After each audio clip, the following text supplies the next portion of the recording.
The crystal chandeliers of Thornfield Manor cast dancing shadows across the polished marble floors as Eliza Bennet meticulously arranged delicate china teacups on a silver tray. At 47, her hands bore the subtle marks of decades of service, not calluses, but a certain practiced grace that spoke of countless gestures, repeated until they became invisible. Her auburn hair, streaked with dignified silver, was pulled back into a neat bun that emphasized her still striking green eyes and the fine lines that had formed at their corners. The April rain tapped gently against the tall windows, creating a soothing rhythm that contrasted with the tension building inside the grand estate. Lord William Harrington, a formidable man of 50, whose international business empire had recently expanded to include several American properties, was hosting his first significant social gathering at Thornfield. The mansion, nestled in the rolling hills of the Hudson Valley, buzzed with anticipation as final preparations were made for the charity gala that would introduce him to New York's most influential circles. "Mrs. Bennet, ensure the Sèvres porcelain is used in the east drawing room," instructed Mrs. Crawford, the housekeeper, her voice crisp with authority. "Lord Harrington specifically requested it for the governor and his wife." "Yes, Mrs. Crawford," Eliza responded, her melodic voice carrying a hint of an accent that she had never quite managed to shed, despite her 20 years in America. Memories of the Scottish Highlands, where she had spent her childhood, occasionally surfaced in her speech, especially when fatigue loosened her careful self-control. Eliza moved through the manor with practiced efficiency, her navy uniform blending into the background as intended. The wealthy guests beginning to arrive barely glanced her way as she ensured each room was immaculate. She preferred this invisibility. It offered a certain freedom. From this unnoticed vantage point, she had observed the full spectrum of human behavior: kindness, cruelty, love, betrayal, all played out before her as if she were merely part of the furniture.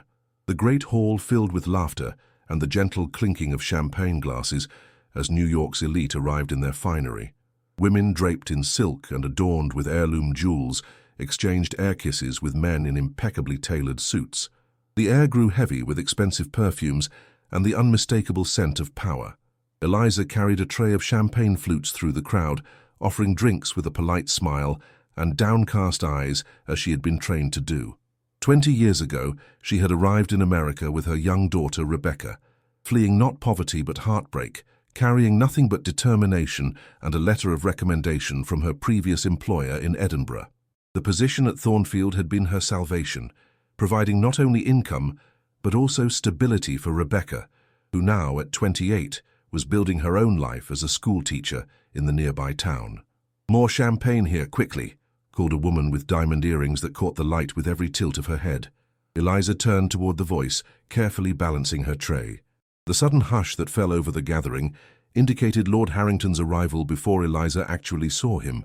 He entered with the confident stride of a man accustomed to command, his tailored suit emphasizing his still athletic build. His dark hair, touched with distinguished silver at the temples, framed features that might have been considered handsome if not for the perpetual coldness in his steel-blue eyes. "Welcome to Thornfield," he announced, his British accent crisp and authoritative. "I am delighted to host this event supporting children's education initiatives across the state." Applause rippled through the room as Eliza continued her rounds, refilling glasses and clearing empty plates. The evening progressed smoothly until, during Lord Harrington's formal address to his guests, Eliza found herself serving near the dais where he stood. As she leaned to place a clean glass beside a state senator, her elbow brushed against an unstable floral arrangement. In that heart-stopping moment, she watched as if in slow motion as the massive crystal vase tipped toward the senator's wife, spilling water and white roses across the woman's expensive silk gown. The woman's gasp seemed to draw all oxygen from the room. Conversations ceased, music faltered, every eye turned toward the commotion. "I'm terribly sorry, ma'am," Eliza whispered, immediately producing a napkin and bending to assist. "What incompetence is this?" Lord Harrington's voice sliced through the silence. He stepped down from the dais, his face darkening. "Stand up." Eliza rose slowly, her cheeks burning with humiliation but her spine straight. 20 years of service, of exemplary references, of raising her daughter alone in a foreign country, all seemed to evaporate in this single moment of misstep. "Who hired you?" Lord Harrington demanded, his voice carrying across the now silent ballroom. Do you have any concept of the value of what you've just damaged? William, it's just water, the senator's wife interjected softly, but her words were lost as Lord Harrington continued. This level of clumsiness suggests you're entirely unsuited for service in a house of this caliber. Perhaps in some roadside establishment, but certainly not at Thornfield. Eliza felt each word like a physical blow. The room seemed to spin around her as faces, some embarrassed, some curious, some secretly delighted by the drama blurred, into a sea of judgment. 20 years of careful invisibility shattered in an instant of public humiliation. But then, something unexpected happened within her. A small flame of dignity that had survived every hardship of her life flickered to life. She lifted her gaze directly to Lord Harrington's cold eyes. "My sincerest apologies for the accident, my lord," she said, her voice quiet but remarkably steady. "I accept full responsibility and will, of course, compensate the lady for any damage to her gown." Lord Harrington seemed taken aback by her direct gaze and composed response. He had expected cowering, perhaps tears, not this quiet dignity. "That won't be necessary," the senator's wife said quickly, standing and showing that the spill was already being blotted from her dress by attentive staff. "No harm done." But Lord Harrington wasn't finished. "Your name?" he demanded of Eliza. "Elizabeth Bennet, sir. I've served at Thornfield for 20 years. 20 years? His eyebrows rose in mock surprise. "And still capable of such basic errors? That speaks poorly of our standards." He turned to Mrs. Crawford, who hovered anxiously nearby. "See that Mrs. Bennet is reassigned to duties that keep her well away from our guests." As Eliza was dismissed with a curt gesture, she caught something in Lord Harrington's eyes, not just disdain, but something deeper, almost like a flicker of recognition quickly suppressed. In that brief connection, a strange sense of déjà vu washed over her, bringing with it a forgotten scent of heather and the distant sound of Scottish rain. The morning after the gala dawned with a persistent drizzle that matched Eliza's mood perfectly. She had barely slept, the humiliation of the previous evening playing on an endless loop in her mind. Now she sat at her small desk in the servants' quarters, composing a letter of resignation. Her fingers trembled slightly as she wrote, not from fear, but from a deep well of anger that surprised her with its intensity. 20 years of loyal service, of missed holidays with Rebecca, of arriving before dawn and leaving after midnight during busy seasons, all dismissed in a moment of public ridicule. The indignity burned more than the prospect of unemployment. At 47, finding another position of equal standing would be challenging, but her spotless references prior to this incident would surely count for something. A soft knock at her door interrupted her thoughts. Sarah, one of the younger maids, peeked in, her round face filled with concern. "Mrs. Bennet, Mrs. Crawford wants to see you in her office," she whispered. "And everyone downstairs is talking about what happened. We all think it was terribly unfair." Eliza managed a small smile.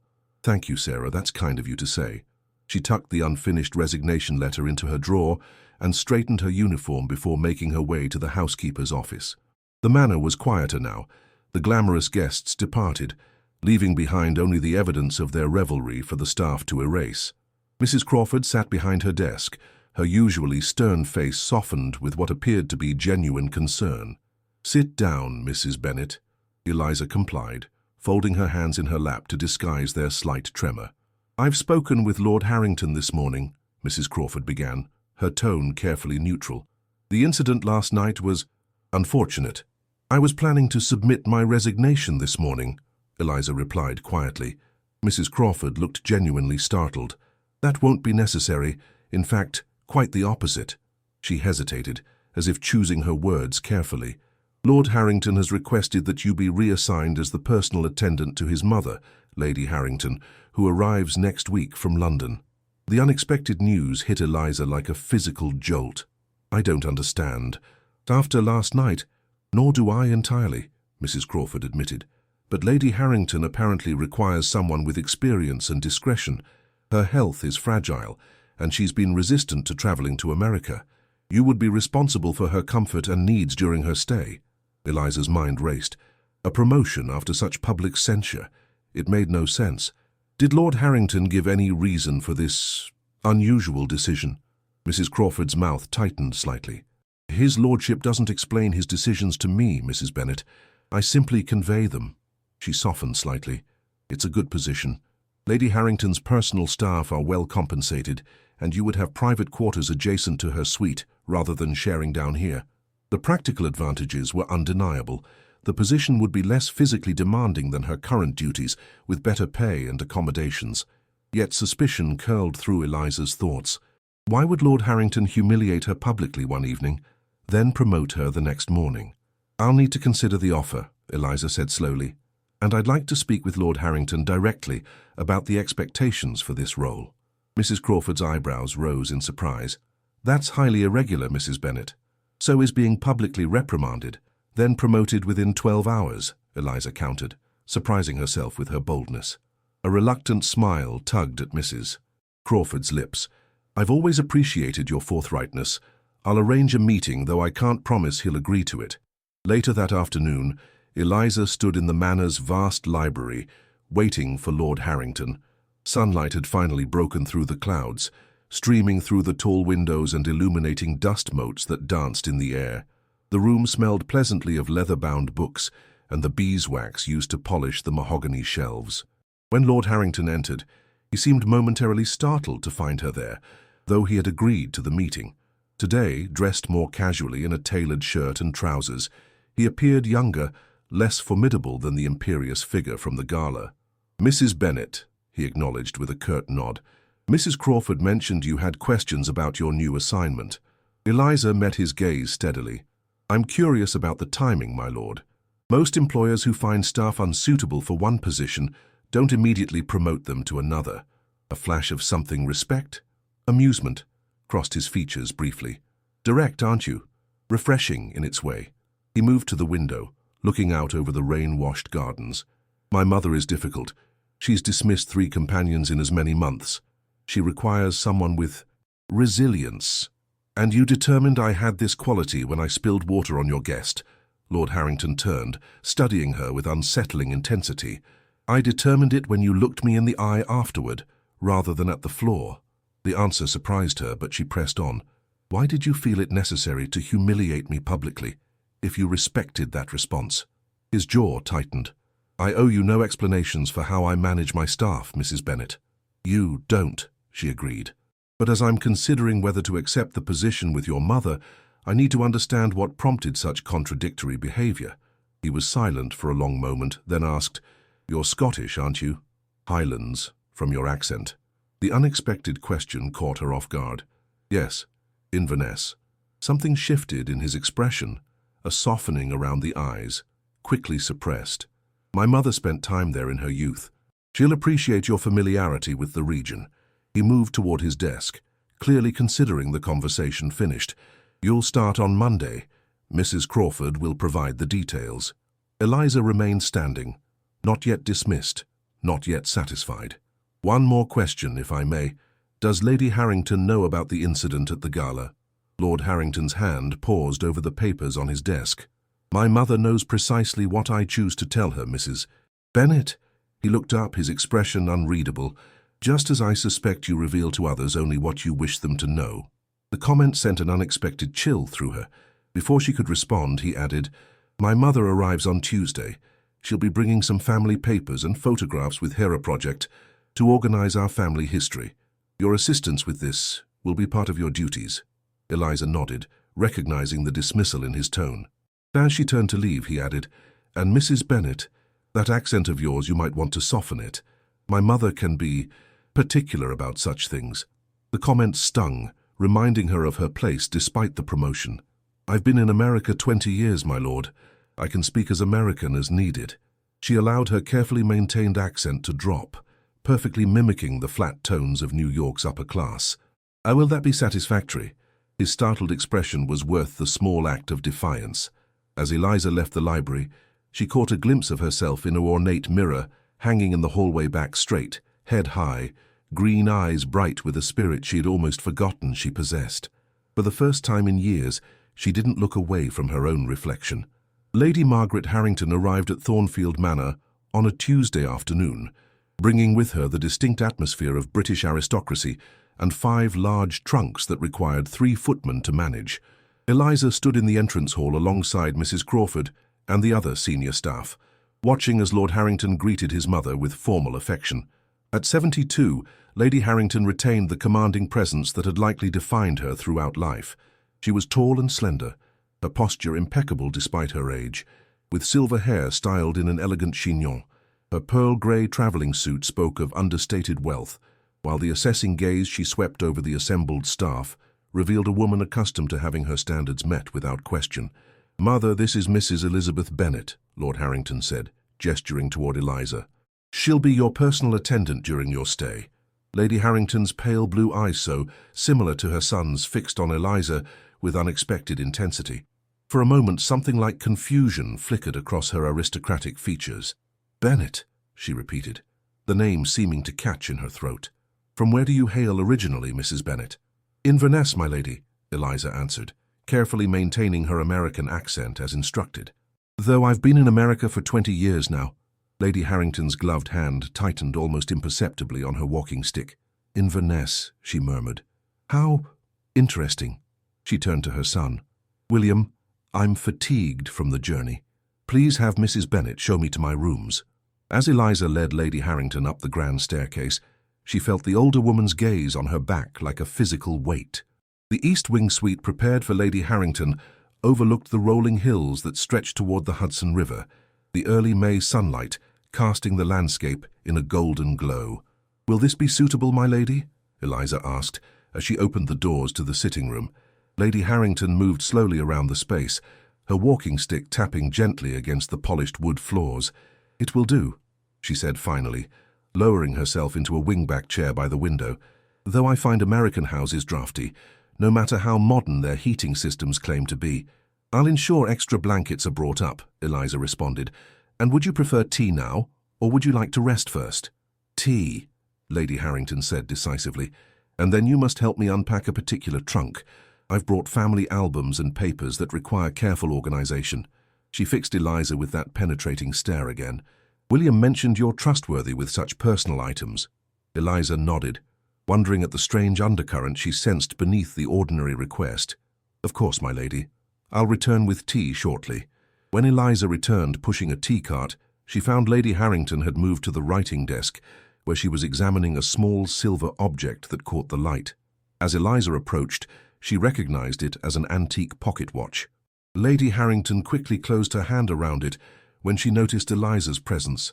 "Milk first, then tea," Lady Harrington instructed, tucking the watch into her suit pocket. "And only a half-spoon of sugar." As Eliza prepared the tea precisely as requested, Lady Harrington observed her with unsettling attention. "Your hands," she said suddenly. "They're not the hands of a lifelong servant." Eliza nearly dropped the delicate teacup. "I beg your pardon, my lady.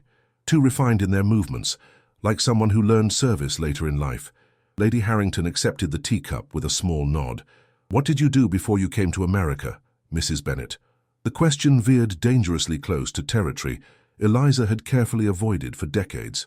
"I worked for a family in Edinburgh," she answered, the partial truth coming easily after years of practice. "And before that?" "Various positions," Eliza said vaguely. "Nothing of note." Lady Harrington sipped her tea, her eyes never leaving Eliza's face. "I spent time in Scotland in my youth. Beautiful country, though the people can be prideful." She set down her cup with deliberate precision. "Now, about those family records. The trunk with the brass fittings is the one we need to unpack first." Together they opened the trunk, revealing layers of leather-bound albums, bundles of letters tied with faded ribbon, and carved wooden boxes containing what appeared to be photographs and documents. The scent of mothballs and old paper filled the air as Lady Harrington directed Eliza to arrange the items chronologically on the large table near the windows. "These records go back 6 generations," Lady Harrington explained, her voice softening with genuine pride. "The Harrington legacy is meticulously documented." Eliza handled each item with care, appreciating the weight of history in her hands. She had just placed a particularly ornate album on the table when Lady Harrington said casually, "The summer of 1994 is of particular interest. William spent 3 months in Scotland that year, though he rarely speaks of it." Eliza's hands stilled momentarily on the album cover, a chill spreading through her chest despite the warm room. 1994, the summer that had changed everything. Was his lordship fond of Scotland, she asked, striving to keep her voice neutral. Not particularly. It was a difficult time for him. Lady Harrington's eyes narrowed slightly. How old is your daughter, Mrs. Bennet? The abrupt change of subject caught Eliza off guard. Rebecca is 28, my lady. And her father? He passed away, Eliza said, the practiced lie still bitter on her tongue after all these years. Before we came to America. Lady Harrington nodded slowly, as if confirming something to herself. Tragic for a child to grow up without knowing their father. She reached for another album, effectively ending that line of conversation. This contains photographs from William's university years. Oxford suited him well. For the next hour, Eliza assisted Lady Harrington in organizing the family archives, listening as the older woman shared carefully curated stories of the Harrington lineage. Throughout, Eliza felt as though she were being tested, though she couldn't quite discern the nature of the examination. As evening approached, Eliza prepared to leave Lady Harrington to rest before dinner. "Is there anything else you require, my lady?" Lady Harrington reached into her pocket and withdrew the silver pocket watch Eliza had glimpsed earlier. "Do you recognize this, Mrs. Bennet?"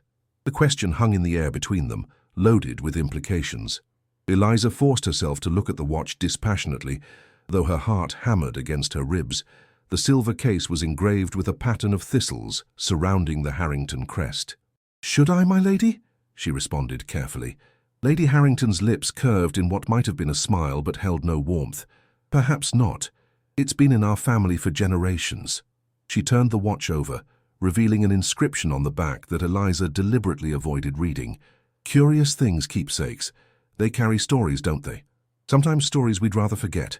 "I wouldn't know, my lady," Eliza said, her voice steady despite the roiling emotions beneath the surface. "I've never been one for keepsakes." "No?" Lady Harrington slipped the watch back into her pocket. "Some memories persist even without physical reminders, I suppose." She waved a dismissive hand. "You may go. I'll ring if I need anything before dinner." Eliza escaped to her new quarters adjacent to Lady Harrington's suite, leaning against the closed door as she fought to control her breathing. Her hands trembled as she reached for the simple silver locket she always wore beneath her uniform, her one concession to sentiment. Inside was a tiny photograph, worn at the edges from years of handling. A much younger Eliza holding infant Rebecca, her expression both terrified and fiercely protective. What she didn't keep in the locket, couldn't risk keeping, was the other photograph taken that same day, the one showing the man whose eyes Rebecca had inherited, the man who had promised to return to Inverness, but never did. The man whose family had made certain he never knew about the child, conceived during that golden summer of 1994. Rebecca Bennet's unexpected visit to Thornfield Manor the following Sunday created ripples of curiosity among the staff. A schoolteacher from the local village rarely had cause to call at the grand estate, and certainly not to visit a member of the household staff during working hours. Yet Mrs. Crawford had permitted it, recognizing the rarity of Eliza's personal requests in her 20 years of service. Mother and daughter sat in the small garden behind the kitchen, a quiet space where the staff occasionally took their breaks on fair weather days. Rebecca, with her dark hair and striking blue eyes so unlike Eliza's green one, she had grown into a composed young woman whose quiet confidence was evident in her precise movements and thoughtful speech. "Your new position sounds challenging," Rebecca said, sipping the tea Eliza had prepared. "This Lady Harrington seems quite the character." Eliza smiled fondly at her daughter. "She's from a different world, but the work isn't difficult, just delicate in ways I hadn't anticipated." Rebecca studied her mother's face with the perceptiveness that had always both impressed and unsettled Eliza. "You seem tense, Mom. Is everything all right?" Before Eliza could answer, a shadow fell across their table. Lord Harrington stood at the garden entrance, clearly surprised to find them there. For a moment he seemed frozen, his gaze moving from Eliza to Rebecca, with an expression Eliza couldn't quite interpret. "Mrs. Bennet," he said finally, his voice oddly strained, "I wasn't aware you had a visitor." Eliza rose quickly, uncomfortable with him seeing her in this personal context. "My lord, this is my daughter, Rebecca Bennet. She teaches at Riverdale Elementary." Rebecca stood as well, extending her hand with natural poise. "It's a pleasure to meet you, Lord Harrington. I've heard much about Thornfield Manor." Lord Harrington seemed transfixed by Rebecca's face, his usual composure noticeably shaken. He took her offered hand mechanically. "Miss Bennet, you..." You teach children? 4th grade, Rebecca confirmed with a warm smile. Mathematics and science, primarily. She has quite a gift for it, Eliza added, watching Lord Harrington's reaction with growing concern. Rebecca graduated with honors from Hunter College. Lord Harrington nodded slowly, his gaze still fixed on Rebecca's features. You have your mother's determination, I imagine, Rebecca laughed lightly, and her stubbornness, according to my friends. But not her eyes, Lord Harrington said quietly, almost to himself. An uncomfortable silence descended. Eliza felt a familiar panic rising within her, the fear that had accompanied her across an ocean and through 20 years of careful obscurity. Rebecca was just leaving, Eliza said quickly. She has papers to grade before tomorrow. Rebecca glanced between them, clearly sensing the tension but misinterpreting its source. Yes, 4th grade math waits for no one, she said brightly. It was nice to meet you, Lord Harrington. Likewise, he responded, his voice distant. Perhaps you would consider giving a talk to our Education Foundation sometime. We support several after-school mathematics programs. The invitation surprised both Bennett women. I'd be honored, Rebecca said, her expression brightening with genuine enthusiasm. After Rebecca departed, Lord Harrington remained in the garden, his back to Eliza, as he gazed at the distant hills. You never mentioned your daughter was so accomplished, he said finally. You never asked about my daughter, my lord, Eliza countered softly. He turned to face her, his expression unreadable. How long has she been teaching? This is her 6th year. And her father? Is he involved in her life? The direct question struck Eliza like a physical blow. Her father passed away before she was born, she said, the familiar lie tasting like ash. Lord Harrington studied her face with unsettling intensity. My mother mentioned meeting your daughter. She seemed intrigued. Alarm raced through Eliza. Lady Harrington met Rebecca? When? Yesterday, apparently. My mother went into the village and happened upon the school. His eyes narrowed slightly. She found the encounter most interesting. Eliza struggled to maintain her composure. I wasn't aware Lady Harrington had left the estate. My mother is quite capable of managing her own affairs, despite her apparent frailty. He paused, then added casually, She mentioned your daughter bears a striking resemblance to my cousin Edward as a young man. Curious coincidence. The ground seemed to shift beneath Eliza's feet. The world is full of resemblances, my lord, she managed to say. People often see connections where none exist. Indeed, his gaze never left her face, though sometimes connections exist precisely where people have tried to conceal them. Before Eliza could respond, the garden door opened, and Mrs. Crawford appeared. Pardon the interruption, my lord, but Lady Harrington is asking for Mrs. Bennet. Lord Harrington nodded, his formal demeanour returning. Of course. We were just finishing our conversation. He turned back to Eliza, his voice low enough that only she could hear. For now. The encounter left Eliza shaken as she made her way to Lady Harrington's suite. 20 years of careful silence threatened to crumble around her. She had built her entire American life on the foundation of that silence, a bridge spanning the chasm between her past in Scotland and her present at Thornfield. Now hairline fractures were appearing in that carefully constructed bridge, threatening the stability of everything she had worked to build. Lady Harrington was seated at her writing desk when Eliza entered, surrounded by open albums and scattered photographs.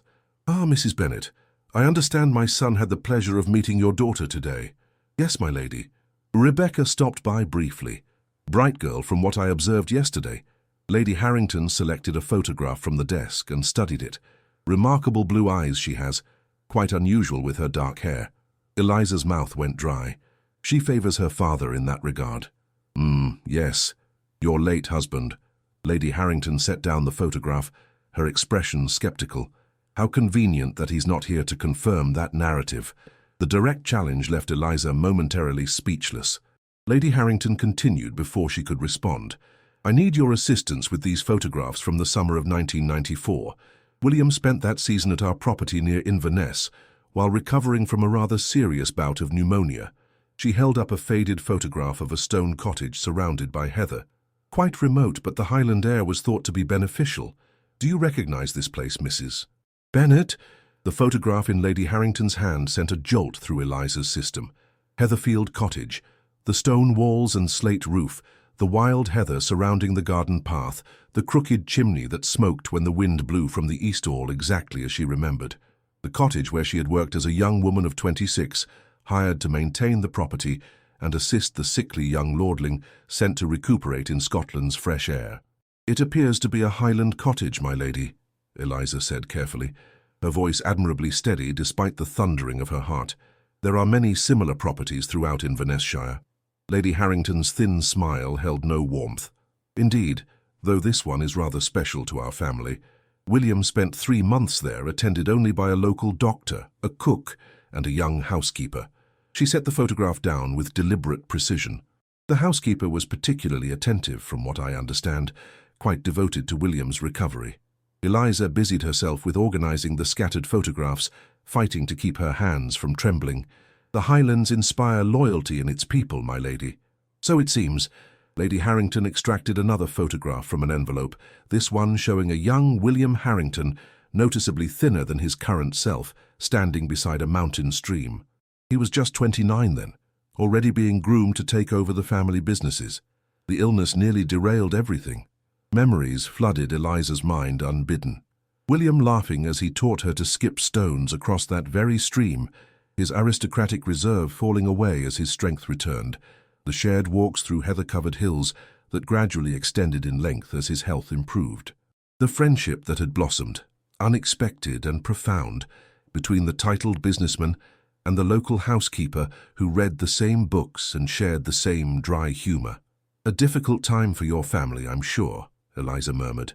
"More difficult than you could possibly imagine." Lady Harrington fixed her with that penetrating stare again. "Or perhaps exactly as difficult as you imagine, Mrs. Bennet." The implication hung in the air between them. Eliza met Lady Harrington's gaze steadily, refusing to be the first to look away. After a long moment, the older woman sighed. "You're either remarkably innocent or remarkably controlled, Mrs. Bennet. I haven't decided which." She closed the album with a definitive snap. "Regardless, I'll need your assistance tomorrow with the Foundation Gala preparations. William insists on hosting a luncheon for the Education Initiative donors, and apparently your daughter will be attending to discuss her teaching methods." The revelation startled Eliza. "Rebecca is coming to Thornfield tomorrow?" "Indeed." William was quite impressed by her, it seems. Lady Harrington's tone carried a warning. "I do hope the event goes smoothly. It would be unfortunate if anything disruptive were to occur." That evening, Eliza slipped away from the manor to use the telephone in the gatehouse, needing privacy for her call to Rebecca. The sun was setting as she walked down the long drive, casting the landscape in shades of amber and gold that reminded her achingly of Scottish autumn evenings. "Mum?" Rebecca answered on the third ring, her voice tinged with surprise. "Is everything okay? You never call this late." "Everything's fine, dear," Eliza assured her, though the tremor in her voice betrayed her anxiety. "I just learned you'll be coming to Thornfield tomorrow for the education luncheon." "Oh, yes. Lord Harrington called the school principal this afternoon. Isn't it exciting? They want me to talk about my approach to teaching mathematics through practical applications." Rebecca's enthusiasm was palpable. "The Foundation is considering funding a pilot program based on my methods." Eliza closed her eyes, torn between maternal pride and mounting fear. "That's wonderful, sweetheart, truly. But I need to ask you something important. When you met Lady Harrington yesterday, how did you know about that? I was going to tell you on Sunday." Rebecca sounded surprised. "She visited my classroom, quite intimidating but very interested in my teaching methods. She mentioned knowing you, actually." "What did she say exactly?" Eliza pressed, trying to keep the urgency from her voice. "Just that you were working for her, and that she found you intriguing, I think was the word she used." Rebecca paused. "Mum, what's going on? You sound worried." Eliza leaned against the gatehouse wall, suddenly tired beyond measure. 20 years of protective silence weighed against the growing certainty that the Harringtons were assembling pieces of a puzzle she had desperately tried to dismantle. "Rebecca," she began carefully, "there are things about our past about your father that I haven't told you." The silence on the other end of the line stretched for several seconds. "I always suspected as much," Rebecca finally said, her voice soft but not accusatory. "Whenever I asked about him, your answers always felt rehearsed." "I wanted to protect you," Eliza whispered, tears threatening. "From what, Mom? Was he a bad person?" "No," Eliza responded immediately, the truth of it resonating through her. No, he was a good man caught in difficult circumstances, but his family. She stopped, suddenly aware of how exposed they were, even in this private conversation. I can't explain everything now, but please, be careful tomorrow.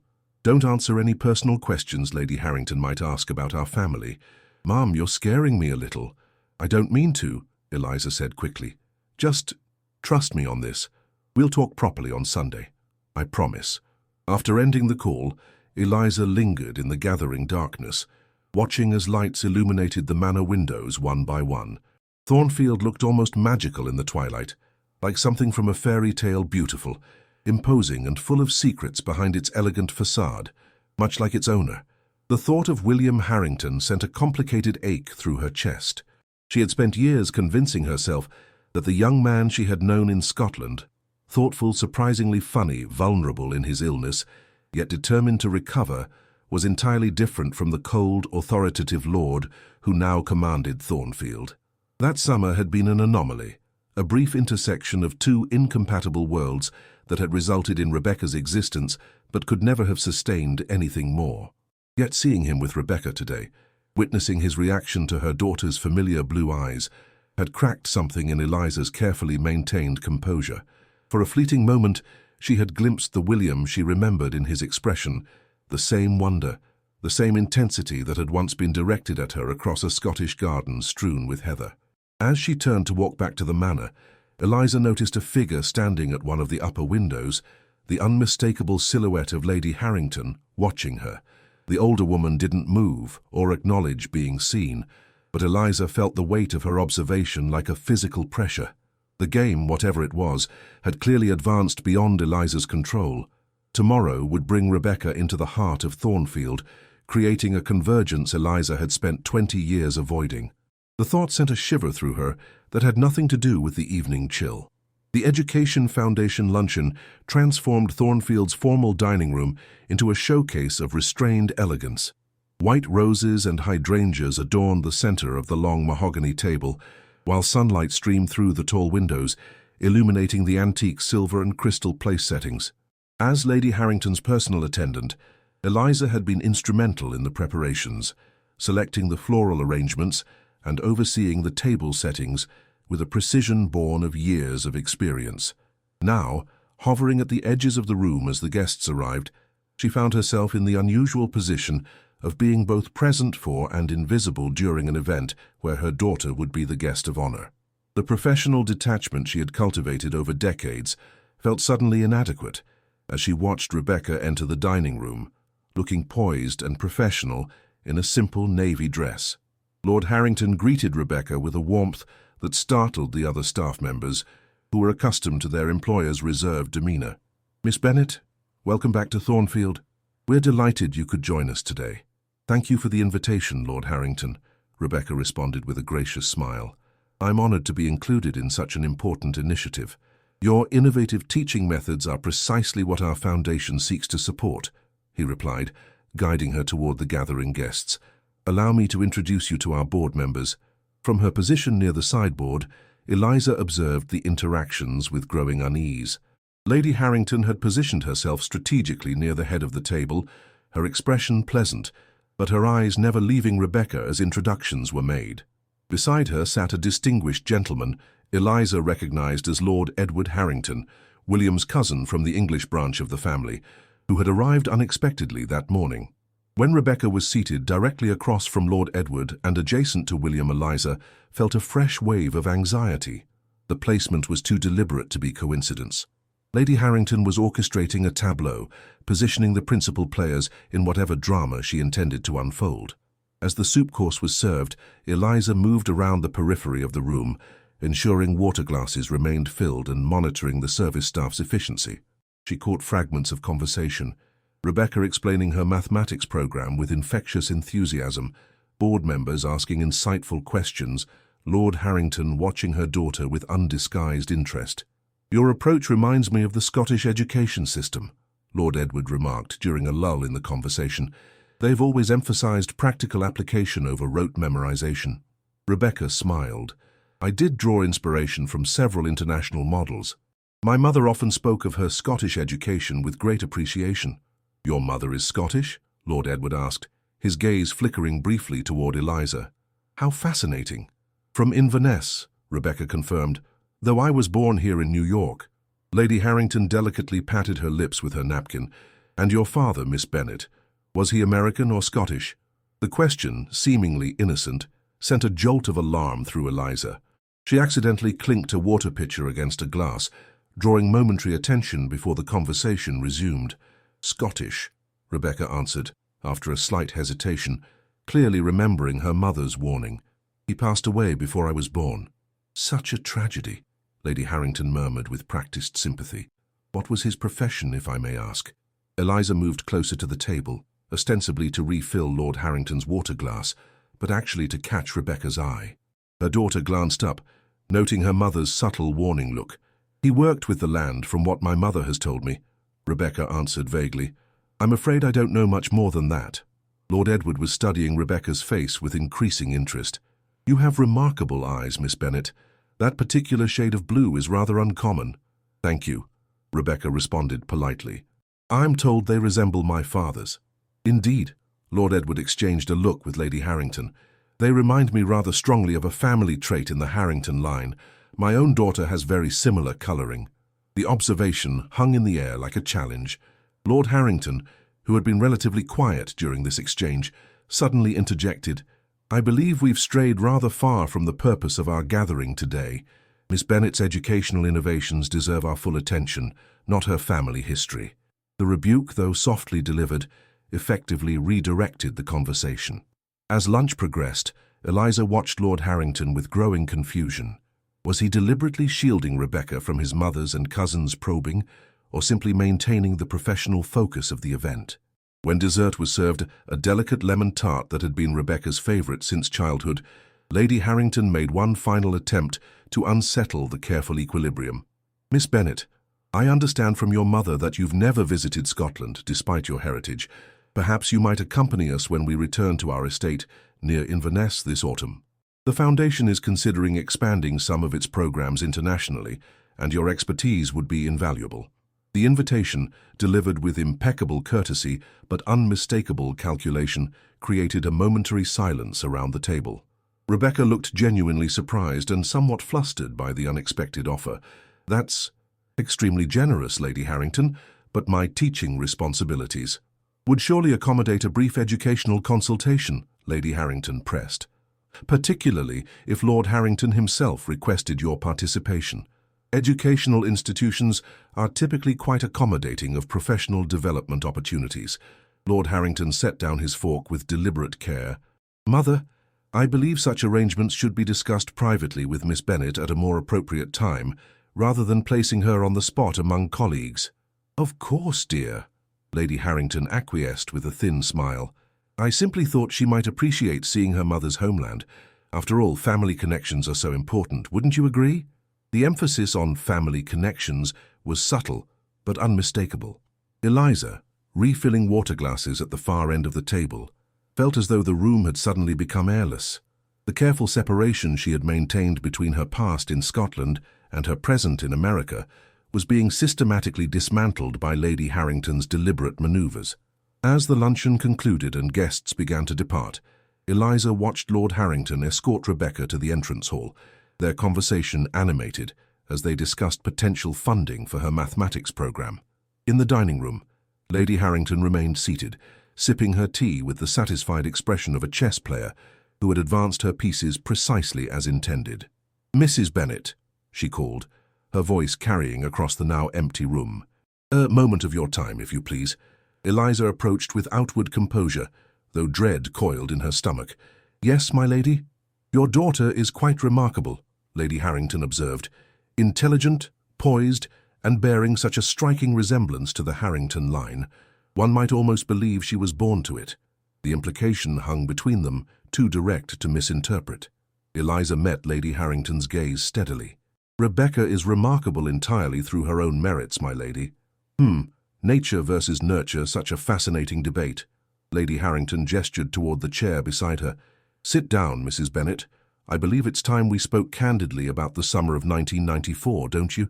I prefer to stand, my lady, Eliza said quietly, her hands clasped before her to disguise their slight tremor. Lady Harrington studied her for a long moment, then nodded as if confirming something to herself. 28 years is a remarkably long time to maintain a deception, Mrs. Bennet. I must admit a certain professional admiration for your persistence. I've never deceived anyone about who I am, Eliza responded carefully. No? Lady Harrington's eyebrow arched elegantly. Then perhaps you'd care to explain why Elizabeth Mackenzie, housekeeper at Heatherfield Cottage in the summer of 1994, disappeared so thoroughly that autumn, only to reappear in America as Elizabeth Bennet. The sound of her original surname after so many years struck Eliza like a physical blow. You've been investigating me. Protecting family interests, Lady Harrington corrected smoothly. Something I believe you understand quite well. She extracted the silver pocket watch from her jacket and placed it on the table between them. William left this at Heatherfield Cottage. It was returned to us by post, without a sender's address, 3 months after his departure from Scotland. Eliza stared at the watch, memories flooding back, William showing her the family heirloom, explaining the inscription inside the case that traced the watch's lineage through 5 generations of Harrington men. She had found it beneath a floorboard while packing to leave Scotland, her pregnancy just confirmed. Her letters to William returned unopened. I didn't steal it, she said softly. I merely returned what belonged to your family. After keeping it for 3 months, Lady Harrington noted, around the same time you would have discovered you were carrying his child. There it was, the accusation laid bare after decades of silence. Eliza felt a strange sense of relief alongside the fear. Yes, she said simply. Lady Harrington appeared slightly taken aback by the direct admission. You don't deny it. What would be the purpose? Eliza asked, sudden weariness washing over her. You've clearly assembled the evidence. Rebecca's age, her eyes, her resemblance to Lord Edward. You've been building your case since the moment you arrived at Thornfield. And yet you never sought to establish her claim to the Harrington name or fortune, Lady Harrington mused, genuine curiosity in her tone. Most women in your position would have seen the opportunity. Eliza's chin lifted, a flash of the fierce pride that had sustained her through years of single motherhood in a foreign country. I never wanted your family's money or name, Lady Harrington. I wanted to protect my daughter from exactly this, from being viewed as a claim or an inconvenience or a scandal. Rather than the remarkable young woman she has become, Lady Harrington finished, something like respect flickering in her eyes. Precisely. Eliza took a steadying breath. What do you intend to do with this information? Before Lady Harrington could respond, the dining room door opened. Lord Harrington stood in the entrance, his expression unreadable as he looked between the 2 women. Mother, Mrs. Bennet is needed elsewhere. The Foundation board members are preparing to depart. Lady Harrington's smile was thin. We were just having a most illuminating conversation about Scotland, William. Perhaps you'd like to join us. A complex series of emotions crossed his features. The guests, mother, he repeated firmly, his tone brooking no argument.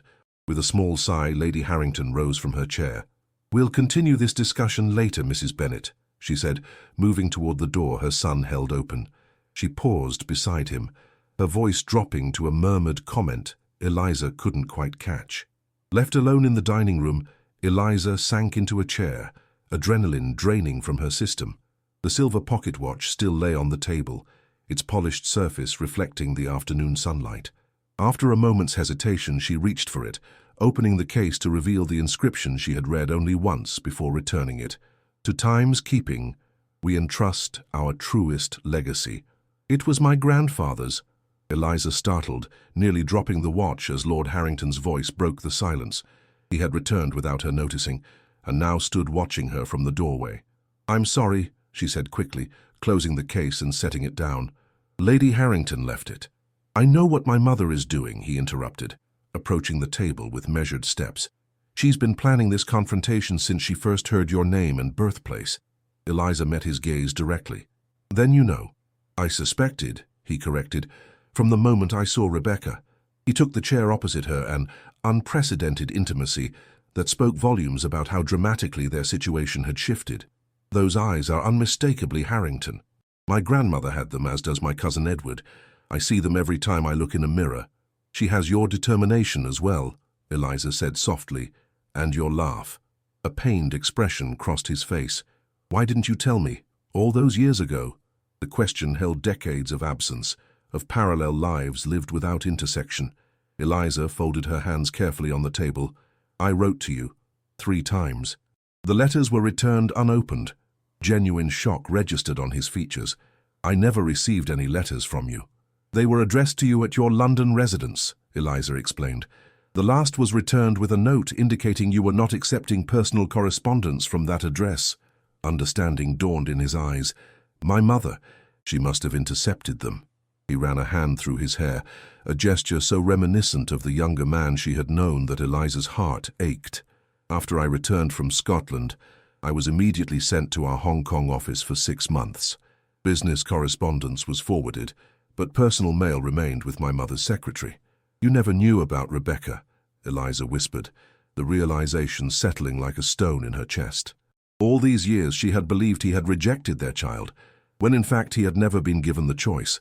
I wrote to you as well, he said quietly, when I returned from Hong Kong. The letter came back marked, recipient unknown. I had already left for America by then, Eliza explained. I couldn't stay in Inverness once I began showing. The gossip, she trailed off, then added softly, and I believed you wanted nothing to do with us. William shook his head slowly, disbelief etched across his features. I searched for you. Discreetly, of course. I couldn't involve the family resources without raising questions, but Elizabeth Mackenzie had simply vanished. I became Elizabeth Bennet when I arrived in New York, she acknowledged. It seemed safer, especially for Rebecca. Bennet, he repeated, a sad smile touching his lips.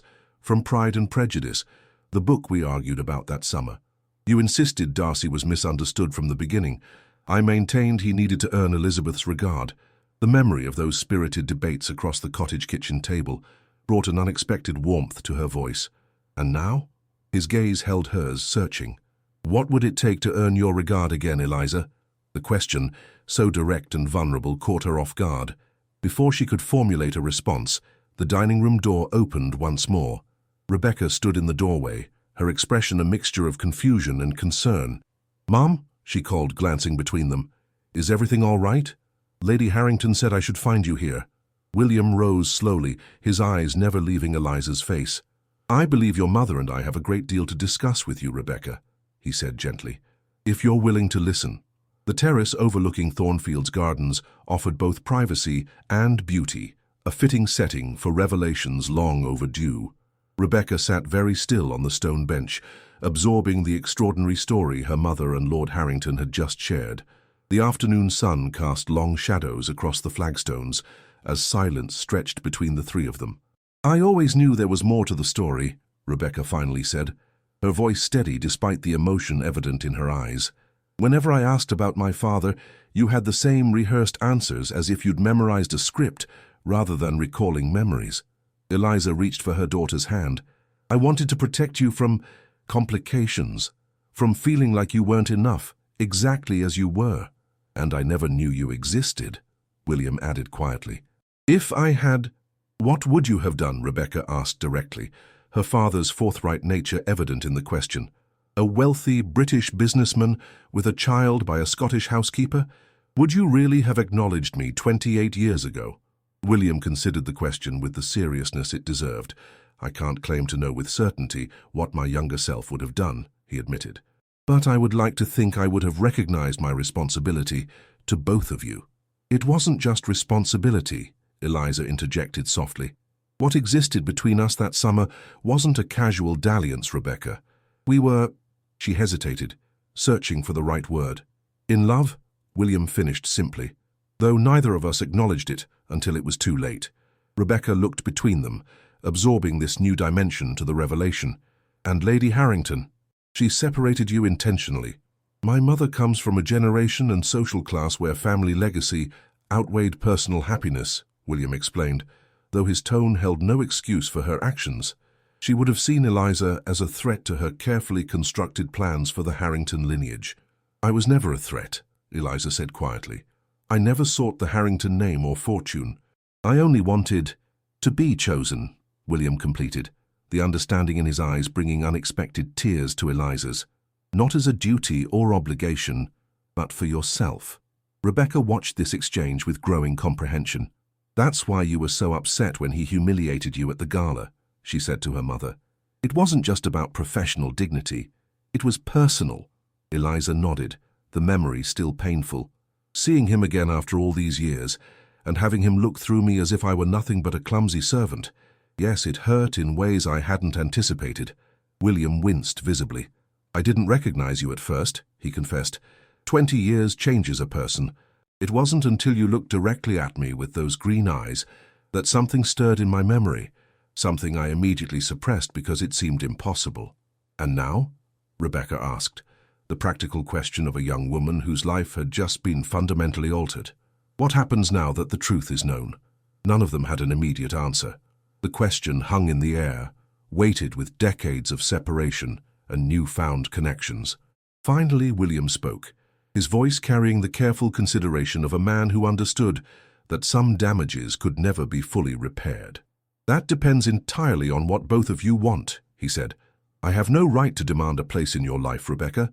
You've grown into an accomplished young woman without my presence, and Eliza—" He turned to her, his expression vulnerable in a way his public persona never allowed. "I destroyed your trust once, however unintentionally. I have no expectation that it can be rebuilt overnight. But you want to try," Eliza said, a statement rather than a question. "More than anything," he answered simply. A soft cough from the terrace entrance drew their attention. Lady Harrington stood watching them, her imperious bearing somewhat diminished by the uncertainty in her expression. "I believe I should join this conversation," she said, moving forward without waiting for an invitation. "As I appear to be responsible for much of what requires resolution." Rebecca straightened her shoulders, meeting her grandmother's gaze with remarkable composure. "You intercepted my mother's letters." "I did," Lady Harrington acknowledged, without attempting to soften the admission. "I believed I was protecting our family legacy from an unfortunate entanglement." "I was never an entanglement," Eliza said quietly. "No," Lady Harrington agreed, surprising them all. "You were a young woman of remarkable character, who chose to raise her child alone rather than use her to make demands on our family. That was not what I expected when I hid those letters." The closest thing to an apology anyone was likely to receive from Margaret Harrington, Eliza realized. She studied the older woman carefully. Why reveal everything now? "You could have maintained the secret." Lady Harrington sank gracefully onto a nearby chair, suddenly looking every one of her 72 years. "Time grants perspective, if one is wise enough to accept it. I've watched William move through life fulfilling every duty, achieving every goal set before him, and yet fundamentally disconnected from any real joy." Her gaze shifted to Rebecca. "And then I saw your daughter, brilliant, poised with Harrington eyes and Harrington determination, thriving despite being denied her birthright." "I've never lacked for anything essential," Rebecca countered. "Perhaps not materially," Lady Harrington conceded. "But you were denied knowing half your heritage, half your family history. A history you're now willing to share?" William asked, skepticism evident in his tone. Lady Harrington's smile held a hint of her usual calculation. "I'm practical, William, not heartless. What purpose would continued separation serve? The Harrington legacy I sought to protect has survived, indeed, has been enriched by a granddaughter any family would be proud to claim." The acknowledgement, however pragmatically framed, clearly affected Rebecca. She blinked rapidly, emotions flickering across her expressive face. "This doesn't erase 28 years of absence," Eliza cautioned, protective instincts still sharp. "Of course not," William agreed. "Nothing could, but perhaps we might focus on what remains possible rather than what was lost." He turned to Rebecca. "I would very much like the opportunity to know you if you're willing." Rebecca considered this, her innate thoughtfulness evident in her measured response. "I think I would like that. Not as some dramatic family reunion, but perhaps gradually, getting to know each other as we are now, rather than trying to reconstruct what might have been." "Wise," Lady Harrington murmured approvingly. "You have your mother's sensibility, along with your father's eyes." The comment, surprisingly generous from the formidable woman, brought a small smile to Eliza's lips. She looked out over the gardens where twilight was beginning to soften the landscape, casting a gentle glow over the scene. The day's revelations had shifted something fundamental in the foundations of her carefully constructed life, not destroying it, as she had feared, but perhaps allowing for an expansion she had never permitted herself to imagine. "And you, Eliza?" William asked softly, his eyes holding hers in a gaze that bridged decades.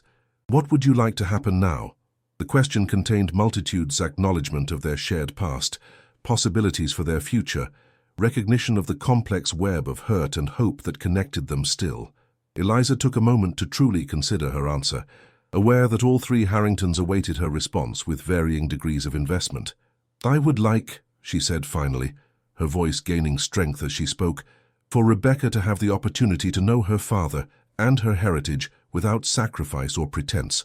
I would like to continue the work I've built my life around, but perhaps with the dignity of honest recognition, rather than strategic invisibility. She paused, then added with the directness that had first drawn William to her all those years ago. And I would like time to rediscover who William Harrington truly is today, beyond titles and expectations, to see if anything remains of what we once shared, or if something new might be built in its place. William's expression softened with something like hope.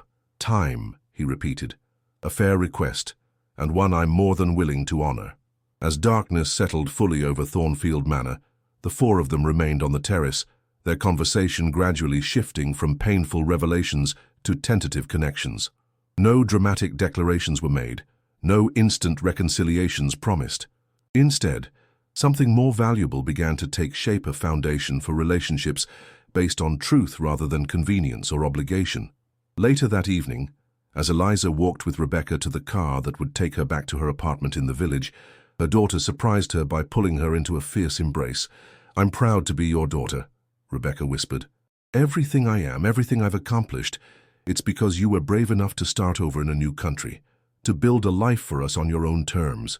Eliza hugged her back just as tightly, her heart full. And I'm proud of who you've become. Your father will be too once he truly knows you. Rebecca stepped back, studying her mother's face in the soft glow of the driveway lights. And what about you and Lord Harrington, or should I call him William now? You should call him whatever feels right to you, Eliza replied. As for us, 28 years is a long time. We're different people now. But the way he looks at you, Rebecca observed with unexpected insight, that doesn't seem different at all. Later, as Eliza stood alone in her quarters, she found herself removing the simple locket she had worn for nearly 3 decades. Inside, alongside the photograph of herself with infant Rebecca, she had always kept a tiny sprig of pressed heather, private reminder of a Scottish summer that had changed everything. She held it in her palm, this small token of a past she had simultaneously cherished and buried. Tomorrow would bring practical considerations, legal acknowledgements, potential adjustments to positions at Thornfield, the inevitable social ripples as the story became known. But tonight, standing at the window overlooking the moonlit gardens where Rebecca had first met her father, Eliza allowed herself to feel something she had long denied: possibility. Not the reckless hope of youth, but the measured optimism of a woman who had built a life from scattered pieces once before, and now contemplated what new pattern might emerge if she dared to add pieces long missing. Outside her window, the first stars appeared in the deepening blue of the night sky. The same stars that shone over Scotland, over London, over all the places that had shaped their separate journeys, before bringing them, against all odds, back to this unexpected intersection. Not an ending, Eliza thought, nor even precisely a beginning, but perhaps at last a chance to write the pages they had been denied. My friends, we have reached the end of the story. Did you like it? What lesson can you take from this story? Leave it here in the comments. Leave your like, subscribe to the channel, and watch this video playing on your screen. This story will impact you. See you next time.